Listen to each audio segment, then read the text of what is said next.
जहां के इंसाफ की खास मुलाकात में हमारे साथ मुफ्ती सलमान अजहरी जी है, जो कौम मिल्लत के कई सुलगते हुए मसाइल पर न सिर्फ ये खिताब करते हैं बल्कि उन्होंने कई ऐसे मसाइल को जो है छेड़ा है जो मुल्क में इंतहाई तशवीशनाक हालत इख्तियार कर चुके हैं। जिस तरीके से मुल्क में नफरत का माहौल है, ट्रेन में जो है मुस्लिम मुसाफिरों को टारगेट किया जा रहा है बाज़ाब्ता तौर पर, और किस तरीके से एक जो है पुलिस कांस्टेबल आरपीएफ का चेतन सिंह ने मुस्लिम मुसाफिरों को टारगेट किया और उसके जो सरबराह थे मीना उसको टारगेट किया। तो इस सिलसिले में क्या आप कहना चाहेंगे मुफ्ती साहब? औज़ु बिल्लाहि मिनश शैतानिर रजीम, बिस्मिल्लाहिर रहमानिर रहीम, अल्हम्दुलिल्लाहि व कफ़ा व सलामुन अला हबीबिहिल मुस्तफ़ा, अम्मा बाद। देखें, देश के मामलात आज से नहीं हैं, पिछले 8-9 साल से सुलगते जा रहे हैं और इस बात पर हमने कई मरतबा आपके सामने इंटरव्यू भी दिया है और मामलात इतने संगीन बढ़ते चले गए हैं कि जहर फैल गया है और इस जहर को ख़त्म होते होते अभी बहुत साल बीत जाएंगे। इसको मशहूर मुहावरा है, लम्हे ने ख़ता की सदियों ने सज़ा पाई। जो एक मरतबा जुल्म का ये इस तरह से नंगा नाच नाचा जाता है तो इसका असर जो है सदियों तक रहता है, जनरेशन तक भी आता है। बाबरी मस्जिद के इन्हिदाम के बाद के जो फसादात हैं, उनके मामलात हैं, उसको भी आप देखिए पूरे मुल्क में कैसे तनाव बढ़ गया था और तासुब, ये तमाम चीज़ें तो होती हैं। जब हम सब लोगों ने ये एक्सेप्ट कर लिया है कि हम सबको इसी देश में रहना है और सब यही तहजीब के साथ रहना है, तो फिर ये इस तरह की लड़ाइयों का मकसद क्या है?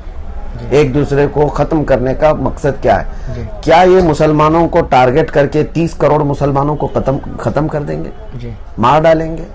क्या ये पॉसिबल लगता है? या भगाने की बात करते हैं तो क्या ये पूरे 30 करोड़ मुसलमानों को भगाएंगे?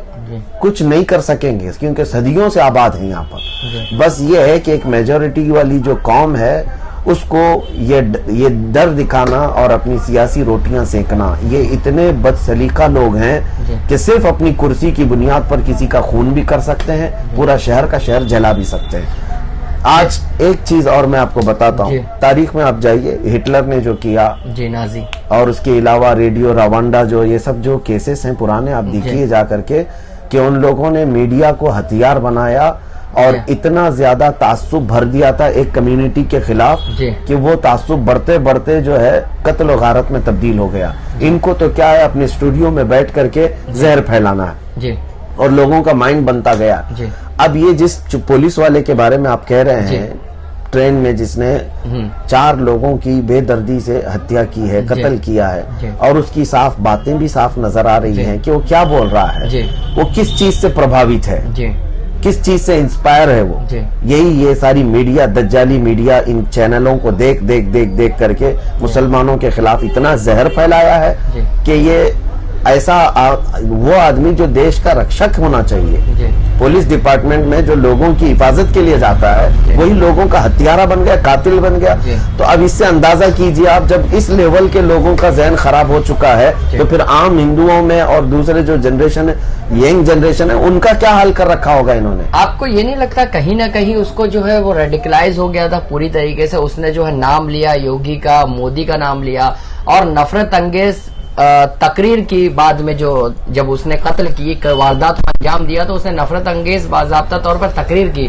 तो तकरीर करने के बाद भी जो है उस पर एक मामला और 153A का भी लगाया गया और 2 फिरकों में नफरत फैलाने का भी मामला दर्ज किया गया। तो क्या लगता है कि इसके पीछे और भी कोई लोग हो सकते हैं? देखिए, सादी सी बात है, यही घटना अगर दूसरी तरफ से कहीं हुई होती और किसी हत्यारे ने या कत्ल करने वाले ने किसी का भी नाम लिया होता तो उसके साथ क्या हशर करते, क्या हशर करते? आप देखिए, यहाँ तो मामलात ऐसे हैं, किसी सुसाइड करने वाला हो कि हत्या करने वाला हो या बलात्कार करने वाला हो, अगर उसने कह दिया कि मैं उनसे प्रभावित था, उनसे इंस्पायर था, तो उनको भी पकड़ करके ले जाते हैं। इससे पहले हुआ है बांग्लादेश ढाका में जो हमला हुआ था, उसमें उस पकड़े गए हुए आतंकवादी ने क्या कहा था कि मैं फलां की तकरीरें सुनता था, तो उसके बाद एक्शन तो लिया ना, पूरी एजेंसियों ने मिलकर के एक्शन तो लिया कि इनकी तकरीरों से हुआ है, इनके तो क्या आज ये एक्शन लिया जा सकता है कि ये मोदी के और योगी जी के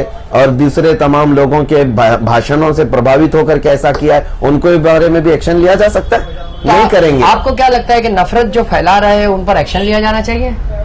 बिल्कुल होना चाहिए, और जब तक आप नहीं रोकेंगे तो इस तरह की डिबेट और बात करके कोई मतलब ही नहीं है। देखिए, जो देश के बड़ी बड़ी ऊंची पद पर बैठे हुए लोग हैं वो खुद चाहते हैं कि देश जले। जी। मणिपुर में क्या कर रहे हैं, हरियाणा में क्या कर रहे हैं, ये अपनी कुर्सियों के लिए बेकसूर लोगों को मौत के घाट उतरना पड़ रहा है। जान की कोई कीमत होती है कि नहीं होती है? एक इंसान की कीमत होती है कि नहीं होती है? नहीं, जिस तरीके से मणिपुर में जो औरतों को जो है वो नंगा घुमाया गया, बरहना घुमाया गया, और दूसरा तरीके से जो है यहाँ मेवात में और हरियाणा में और नूह में जो तशद्दुद बर्पा किया गया, उस पर इल्जाम जो है मुसलमानों पर आयद किया जा रहा है कि मुसलमानों ने रामनवमी के जुलूस पर बाज़ाब्ता तौर पर मुनज़्ज़म साजिश के तहत जो है वो हमला किया था। इस पर क्या कहना है? देखिए, ये सब पुरानी बातें हो गई हैं, सब पूरी प्री प्लान करते हैं और उसके बाद फिर मुसलमानों के ऊपर लाकर डालते हैं। इतनी शर्मनाक चीजें हैं। मुझे बताओ, मणिपुर में कौन से मुसलमान हैं? वहाँ पर मणिपुर के हालात जो इतने खराब चल रहे हैं। मणिपुर में तो दो बिरादरियों की बिरादरी है, तो वहाँ क्यों नहीं बोल रहे ये चीज? जी, वहाँ क्यों नहीं लाते ये चीज? नहीं, मेवात में तो अरे वहाँ पे 5,000-6,000 के करीब हथियार लूट करके ले गए पुलिस स्टेशन। मैं ये कहना चाह रहा हूँ कि मेवात में जो है मुसलमानों की आबादी ज्यादा है और मुसलमान वहाँ पर जो है आबाद है, बड़े बड़े। तो मणिपुर आप भूल जाएंगे और मेवात पर बात करेंगे? तो जिस तरीके नहीं, मणिपुर को भी बात की जा सकती है, लेकिन मसला ये है कि देखिए, हम इंसानियत पर बात कर रहे हैं जी, धर्म के आधार पर नहीं बात कर रहे, इंसानियत के बारे में बात कर रहे हैं। कत्ल जिसका भी हुआ उसकी निंदा की जाएगी। जी बिल्कुल। और शर्मनाक चीज है, अरे एक लड़की को नंगा करके घुमाना, जी, किसने ये सोच दी है? कहाँ से आई है तुम्हारे अंदर ये सोच? जी, जानवरों की सोच है ये? जी। कभी एक इंसान, मैं समझता हूँ गया गुजरा हुआ आदमी जो नशा में हो वो भी इस तरह से ना करे, लेकिन ये हैवानियत का तो नंगा नाच हमने तारीख में पहली बार देखा है। और इतने बड़े देश जिसको अभी जो है विश्व गुरु के बारे में प्लानिंग चल रही है और ये बड़े बड़े दुनिया की तरक्की याफ्ता कंट्रीज में जाने वाला है, वहां की एक शर्मनाक चीज बाहर जाती है तो क्या हैसियत होती है इसकी? बताइए, क्या इसकी इमेज जाती है? तो आपको क्या लगता है कि इस देश में जो है मुसलमानों को सोची समझी साजिश के तहत टारगेट किया जा रहा है? ये जेनोसाइड करना कहते हैं इसको, जेनोसाइड, नस्ल कुशी खत्म करना है। और उसके लिए जेनोसाइड करने के लिए ये 10 स्टेप्स पर काम करते हैं। इससे पहले हो चुकी ये चीजें। हाँ, पहले नफरत फैलाना और फिर दो कम्युनिटियों में लड़ाना और फिर इधर के चंद लोगों को उधर के चंद लोगों को खरीदना और फिर सियासी बयानबाजियां करना और फिर इलेक्शन पर आना, ये सब चीजें। आपको ऐसा नहीं लगता कि जिस तरह से हमारे हिंदू भाई है आज भी जो है कम्युनल हार्मनी को रखते हुए वो जो है मुसलमानों के साथ बेहतर सुलूक रहा? 5 उंगलियां बराबर नहीं होती, ये आपको पता है। और देखें, हिंदू हो, सिख हो, ईसाई हो, मुसलमान हो, ये सारी बिरादरियां, सारे धर्म के आधार पर जितने लोग हैं सब रहते हैं और सब में कुछ ना कुछ इंसानियत बाकी है। चंद दरिंदे हो गए तो पूरी कम्युनिटी को, मैं नहीं कह रहा हूँ, मैं टारगेट कम्युनिटी पर नहीं कर रहा हूँ, मैंने ये नहीं कहा है। मैं कह रहा हूँ कि जहां पर भी इस तरह की घटना होगी, जब आप आतंक इसको कहते हैं तो वो भी वहां पर भी आतंकवाद कहना पड़ेगा आपको। अब वो एक बेटी को, एक मुल्क की बेटी को नंगा घुमाने वाला या फिर वो जो मॉब है वो आतंकी नहीं है क्या? बिल्कुल, वो आतंकवादी नहीं है। बिल्कुल। तो कभी किसी मीडिया वाले ने कहा, का मतलब ही टेरर फैलाना होता है। वो दहशतगर्द उनको क्यों नहीं कहा जाता? कोई एक मीडिया चैनल कह रहा हो तो मुझे बताइए कि वो आतंकवादी थे। तो वैसे तो ट्रेन में जो वो भी आतंकवादी है, वो आतंकवादी है। अपने हथियार को लेकर के उसने टारगेट करके मुसलमानों को मारा। वही अगर कोई मुसलमान किया होता तो वो तो पाकिस्तानी हो जाता, वो लश्कर तैयबा वाला होता।